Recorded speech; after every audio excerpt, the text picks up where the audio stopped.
Black cities all over America became the pandemic within the pandemic. And until freedom, Black Lives Matter, Tamika Mallory, or my son haven't said anything. The FBI has released new data showing a major increase in murders last year in the U.S. The final numbers for 2020 will be released in late September. Early data points to a potential spike of around 25%, an increase we haven't seen since 1995. The story is not looking good for 2021 either. According to the FBI, homicides are up 18% compared to the same period last year. That's according to a survey of 37 U.S. cities. I have a beautiful black son. It's at the age of 6. He popped on a hoodie, and I was like, we're going to have a conversation. It's different for you than it is. And I said, what does it look like you're doing with the hoodie? And he says, well, I look like I'm hiding. Do you have anything to hide? He said, no. I said, then you don't need to wear it like that outside. I said, people are scared and will react to you differently than if you were a white boy. And he knows it. I let them see everything. I let them hear and know everything, see it all. I don't care if it scares them, because it's my job to let them know that outside of these safe walls that things are different, but they know how safe they are in my house. And it's a scary thing to be a parent in general. And one more thing. Sandra Bullock's son is more likely to get killed by someone that looks just like him than the police. This is an actual statistical fact. He is more likely to be murdered by someone that looks just like him, whether he's wearing a hoodie or not.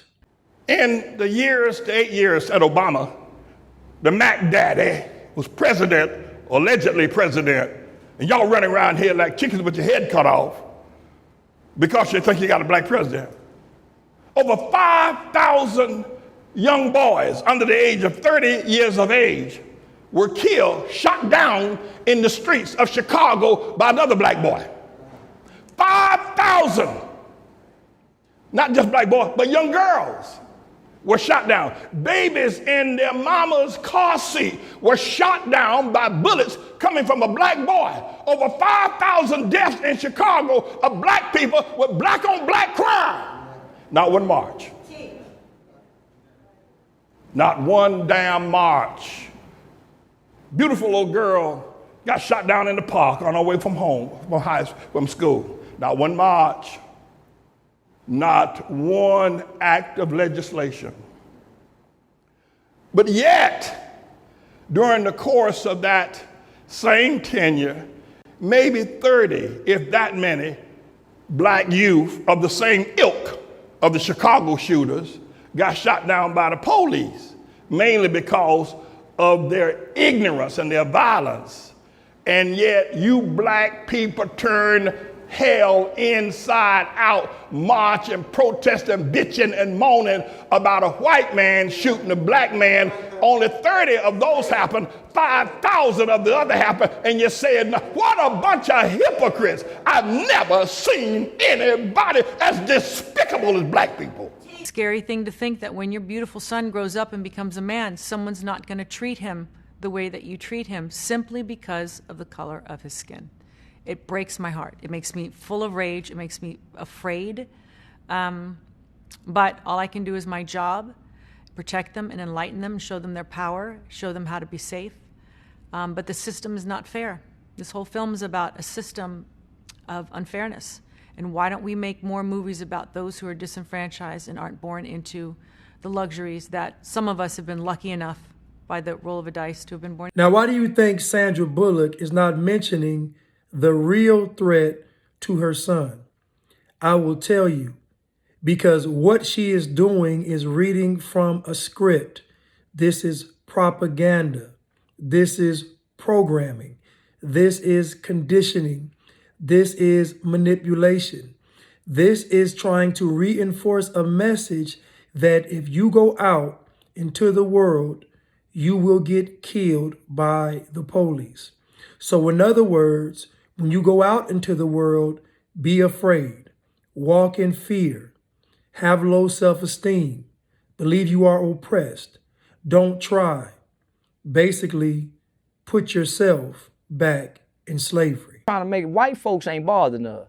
The Ku Klux Klan ain't bothering us. The white police ain't bothering us. Ain't nobody bothering us but us. Ain't nobody fucking with us. Ain't nobody riding off into a nigga's neighborhood fucking with no black person, but black people. And the only time niggas is coming together is to go kill black people and then attend funerals. Other than that, shit, that's the only time niggas gather. What hypocrites you are. You don't care nothing about the 5,000. You're going to raise hell about Trayvon Martin and another 1,000 died the same week. But it don't matter to you. A black man killed him. What a bunch of him. Is not the life of those thousands that died as important as Trayvon Martin? Or you just a damn out and out hypocrite living on black supremacy, ignorance, and yet you want to say something about white folk? At least white folk are defending their homeland. Why is the hoodie the attire of choice when we go to protest, march, riot, and loot? Why is the hoodie the attire of choice when we go to protest, riot, march, and loot? Just like clothes don't make the man, clothes also don't get you killed unless you're wearing the wrong colors in the neighborhood. And at that point, the police will be the least of your worries. And above all, I fought the fuck back.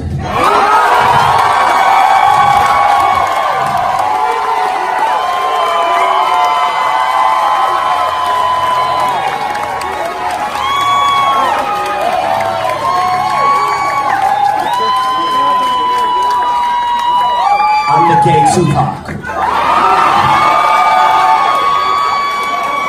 Wait for it. Few bags. Good money.